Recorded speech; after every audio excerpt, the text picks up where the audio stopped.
And we are back here on the GSMC football podcast. And for the second part of the show, we are now going to talk about the Thanksgiving games. I'll recap those. And first off, I'll start by saying went 1-2 in the spreads. I was very disappointed with my performance on Thanksgiving when it came to my picks. Because I said it on Wednesday, I'm pretty sure. I take a lot of pride in these picks, and I really just had no idea what to do. The one that I had the most confidence in was the 49ers-Seahawks game, and that's the game that I won. The other two, I wasn't sure, and I overthought it.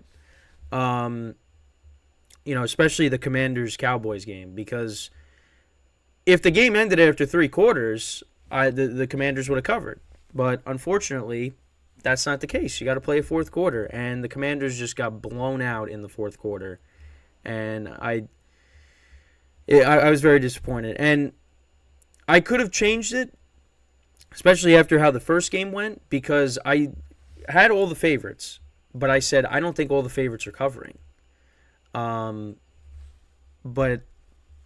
I chose the wrong favorite. I should have said, you know what, take the 7.5 with Green Bay because they've been playing a lot better. Because, Jordan Love connects with Christian Watson on that long pass to start the game. I was like, oh boy, we are in trouble.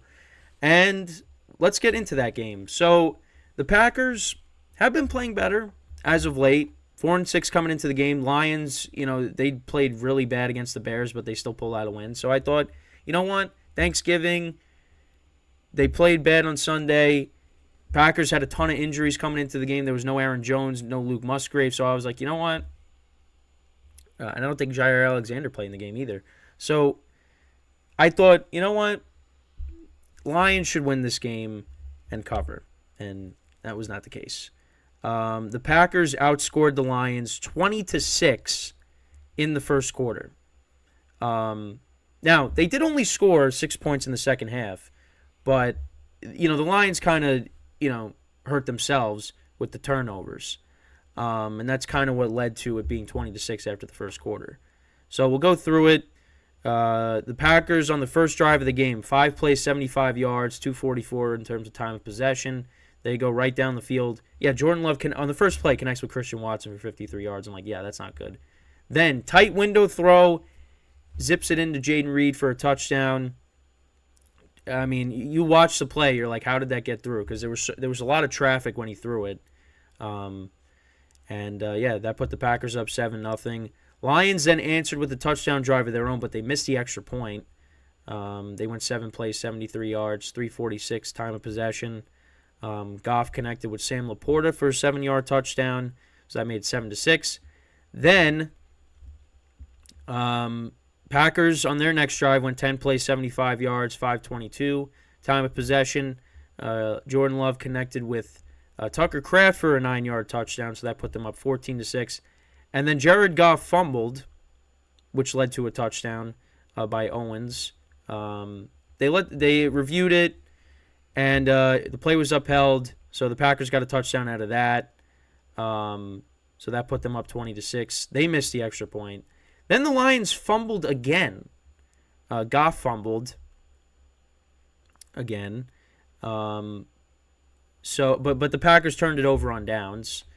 But yeah, it was an ugly first quarter. Then the Packers kicked a field goal in the second quarter. Everybody punted in the quarter. Lions had turnover on downs actually on one of their drives. Packers missed a field goal. So then we go to the third quarter. Lions on their first drive go 7 plays, 72 yards, 3 minutes and 14 seconds time of possession. That was a David Montgomery touchdown, and then he got the 2-point conversion. So it's 23-14, so that was big. The Lions getting themselves back in the game. Then the Packers punted. Lions turned it over on downs. Then the Packers scored another touchdown. Jordan Love connected with Christian Watson. Lions fumbled again. Goff another fumble. Packers didn't capitalize on it. The Lions did score again to make it 29-22.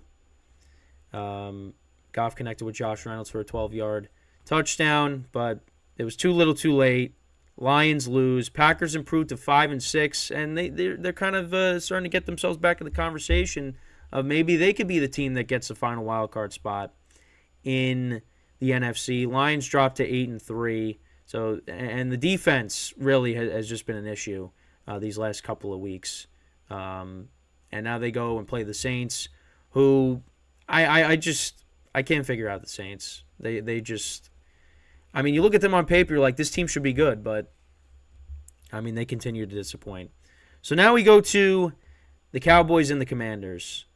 I mean, listen, I thought the Commanders, they could maybe keep it, within 10, lose like, 31-21 or something. But that was not the case. I mean, the game was 14-10 at one point, but then the Commanders just let the Cowboys go right down the field and get a touchdown. Tony Pollard scoring a touchdown to make it 20-10 at the half. Yeah, so Dak Prescott connected with Dowdle for a 15-yard touchdown to make it 7-0. Commanders got a field goal. Cowboys another touchdown. Dak connected with Brandon Cooks. Sam Howell had a rushing touchdown, 1-yard touchdown at the goal line, make it 14-10. And then the Commanders just let the Cowboys go right down the field. Tony Pollard scored a touchdown, so they made it 20-10. Then it was 23-10. Then it was 29-10. Then it was 38-10. Then it was 45. I mean, it just, oh man. What a disaster that fourth quarter was. Like I said, Cowboys outscored the Commanders 25-10 or 25-0 in the second half, really. Sam Howell went 28-44, 300 yards passing, no touchdowns and a pick. Brian Robinson 53 yards rushing. Curtis Samuel was their leading receiver, had 100 yards receiving. But yeah, the Commanders just were awful. The defense was bad. And that was the other, but I just was so conflicted because Commanders' last 6 games, they're 5-1 against the spread. They play the Cowboys tough at times. But the Cowboys have been killing people at home. And I should have went with that and said I didn't. And I paid for it. I did. Dak Prescott, really good game. 22-32, 331 yards passing, 4 touchdowns, no interceptions. Tony Pollard, 13 carries, 79 yards and a touchdown. Brandon Cooks was their leading receiver, 72 yards receiving and a touchdown. CeeDee Lamb, 53 yards receiving and a touchdown. But yeah, I mean, they were killing them on a lot of deep balls. Early on in the game, I was listening to it while watching it, and Tony Romo even said, like, they see something, downfield. Washington is just not, playing the right defense, and, that was obvious because there was a couple of plays that, Dak missed early in the game, but then he connected on them later in the game. And that's why it ended up being 45-10. So, yeah, not a good pick by me. Overthought it. Should have just said, you know what, just take Dallas. But you know what, it's because Dallas didn't cover on Thanksgiving last year. So I was like, you know what, I'm not, I don't know. That was bad. That was on me. But, yeah, Dak had a really good game. Cowboys improved to 8-3. Top 3 team in the NFC. Yeah. I was saying the Lions, but the way the Lions defense has been playing and, them turning the ball over, Jared Goff turning the ball over, and the way Dak Prescott's been playing, again, the Commanders are a bad team.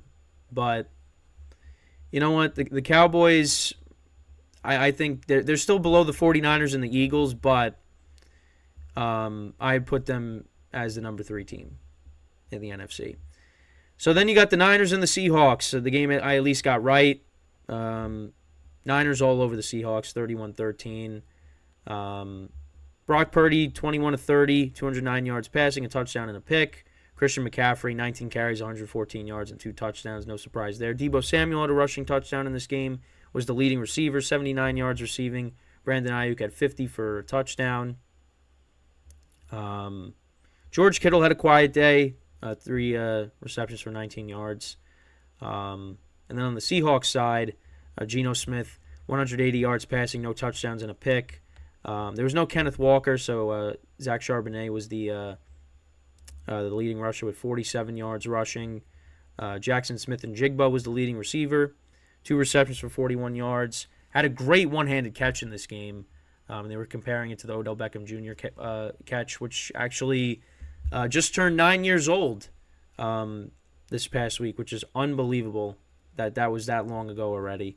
That just shows how old we're all getting. The Seahawks, listen, they're going to make the playoffs probably, but they definitely are going to have to upgrade a quarterback because they have a really good roster.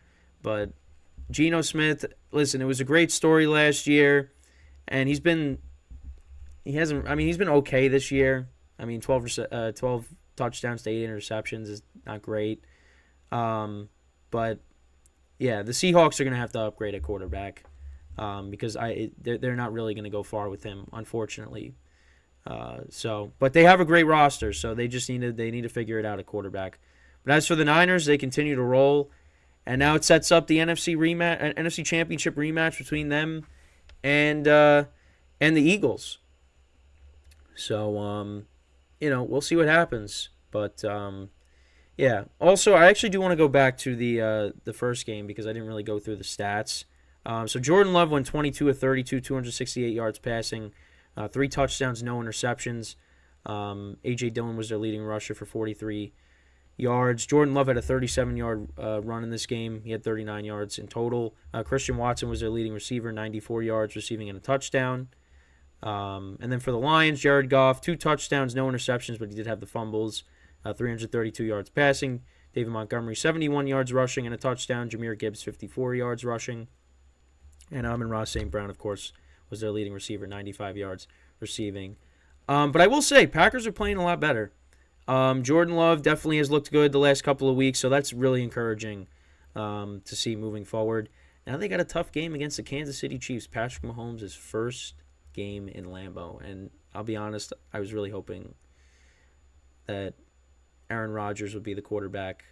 I wish Aaron Rodgers was the quarterback in this game, just for this game. But unfortunately, that's not the case.